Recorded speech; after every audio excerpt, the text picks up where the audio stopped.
श्रीमद्वाल्मीकि रामायण अयोध्या कांड अध्याय 107। श्रीराम का भरत को समझाकर उन्हें अयोध्या जाने का आदेश देना।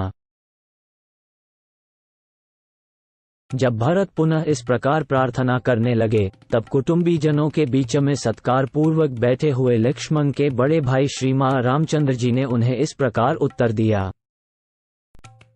भाई, तुम नृपश्रेष्ठ महाराज दशरथ के द्वारा कैकेयी राजकन्या माता कैकेयी के गर्भ से उत्पन्न हुए हो, अतः तुमने जो ऐसे उत्तम वचन कहे हैं वे सर्वथा तुम्हारे योग्य हैं।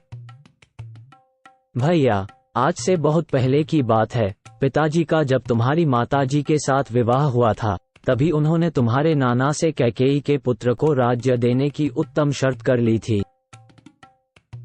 इसके बाद देवासुर संग्राम में तुम्हारी माता ने प्रभावशाली महाराज की बड़ी सेवा की। इससे संतुष्ट होकर राजा ने उन्हें वरदान दिया। उसी की पूर्ति के लिए प्रतिज्ञा कराकर तुम्हारी श्रेष्ठ वर्ण वाली यशस्विनी माता ने उन नरश्रेष्ठ पिताजी से 2 वर मांगे। पुरुष सिंह, एक वर के द्वारा इन्होंने तुम्हारे लिए राज्य मांगा और दूसरे के द्वारा मेरा वनवास। इनसे इस प्रकार प्रेरित होकर राजा ने वे दोनों वर इन्हें दे दिए। पुरुष प्रवर, इस प्रकार उन पिताजी ने वरदान के रूप में मुझे 14 वर्षों तक वनवास की आज्ञा दी है। यही कारण है कि मैं सीता और लक्ष्मण के साथ इस निर्जन वन में चला आया हूँ। यहाँ मेरा कोई प्रतिद्वंद्वी नहीं है। मैं यहाँ पिताजी के सत्य की रक्षा में स्थित रहूंगा। राजेंद्र, तुम भी उनकी आज्ञा मानकर शीघ्र ही राज्य पर अपना अभिषेक करा लो और पिता को सत्यवादी बनाओ, यही तुम्हारे लिए उचित है। धर्मज्ञ भरत, तुम मेरे लिए पूज्य पिता राजा दशरथ को कैकेयी के ऋण से मुक्त करो, उन्हें नरक में गिरने से बचाओ और माता का भी आनंद बढ़ाओ। तात, सुना जाता है कि बुद्धिमान यशस्वी राजा गने गए देश में ही यज्ञ करते हुए पितरों के प्रति एक कहावत कही थी।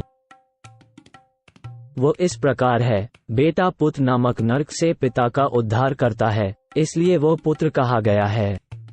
वही पुत्र है जो पितरों की सब ओर से रक्षा करता है। बहुत से गुणवान और बहुश्रुत पुत्रों की इच्छा करनी चाहिए। संभव है कि प्राप्त हुए उन पुत्रों में से कोई एक भी गया की यात्रा करे। रघुनंदना, नरश्रेष्ठ भरत, इस प्रकार सभी राजर्षियों ने पितरों के उद्धार का निश्चय किया है, अतः प्रभो, तुम भी अपने पिता का नरक से उद्धार करो। वीर भरत, तुम शत्रुघ्न तथा समस्त ब्राह्मणों को साथ लेकर अयोध्या को लौट जाओ और प्रजा को सुख दो। वीर, अब मैं भी लक्ष्मण और सीता के साथ शीघ्र ही दंडकारण्य में प्रवेश करूंगा। भरत, तुम स्वयं मनुष्यों के राजा बनो और मैं जंगली पशुओं का सम्राट बनूंगा।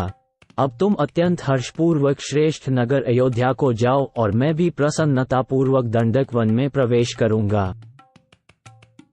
भरत, सूर्य की प्रभा को तिरोहित कर देने वाला छत्र तुम्हारे मस्तक पर शीतल छाया करे। अब मैं भी धीरे धीरे इन जंगली वृक्षों की घनी छाया का आश्रय लूंगा।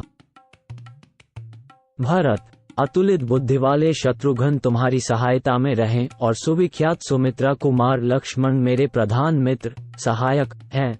हम चारों पुत्र अपने पिता राजा दशरथ के सत्य की रक्षा करें। तुम विषाद मत करो,